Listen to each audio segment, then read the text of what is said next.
पूरे भारतवर्ष में अभी ये सबसे बड़ा डिबेट चल रहा होगा कि मकर संक्रांति 14 तारीख को मनाएं या 15 तारीख को मनाएं। मुझे लगता है ये ज्यादा इंपॉर्टेंट है ये समझना कि ये ऊर्जा है क्या, और ये ट्रांजिट जो हो रहा है सूर्य, विश्व भर में इसको अलग अलग नाम से जाना जाता है। बट पहले समझते हैं कि खगोलीय रूप से या एस्ट्रोलॉजिकली ये दिसंबर के आसपास हुआ क्या, कि जो विंटर समर सोल्स्टाइस जो बोलते हैं, तो सूर्य आकाश में से सबसे दक्षिण दिशा तक पहुंचता है और फिर उत्तर की ओर लौटना शुरू करता है, इसलिए इसको उत्तरायण भी बोलते हैं। और यही बदलाव जो है पृथ्वी पर दिन और रात की अवधि को प्रभावित करता है। तो नॉर्दर्न हेमिस्फीयर में जितने भी देश हैं, जैसे भारतवर्ष, यहां पे इस ट्रांजिशन के बाद दिन लंबे होने शुरू हो जाते हैं, और सदर्न हेमिस्फीयर में जैसे ऑस्ट्रेलिया में दिन छोटे शुरू हो जाते हैं धीरे धीरे। तो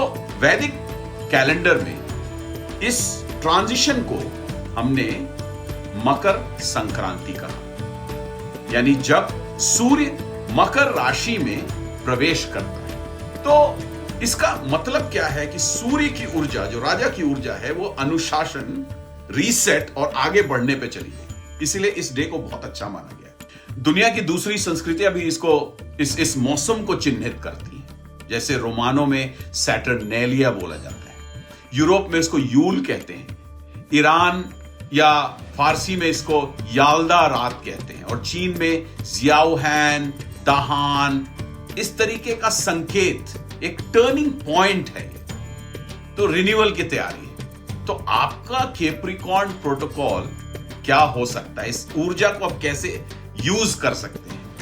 पहला, सुबह की रोशनी 10 मिनट की, सुबह की रोशनी, और 5 धीमी सांसें, स्लो ब्रेथ, जितना स्लो आप ले सके, इससे दिन की शुरुआत। 90 डे का एक लक्ष्य रखें, और उस लक्ष्य को रोज कम से कम 3 हफ्ते तक आप जर्नल करें, लिखें। डिसिप्लिन, अनुशासन, किसी रिश्ते को सुधारें, स्पेशली कोई सबऑर्डिनेट, कोई आपका एम्प्लॉय हो तो सैटर्न की एनर्जी, और भोजन का दान करें। और तभी हम कहते हैं एस्ट्रोलॉजी जो है, एस्ट्रो कोच में एक अलाइनमेंट का विषय है, प्रेडिक्शन करें।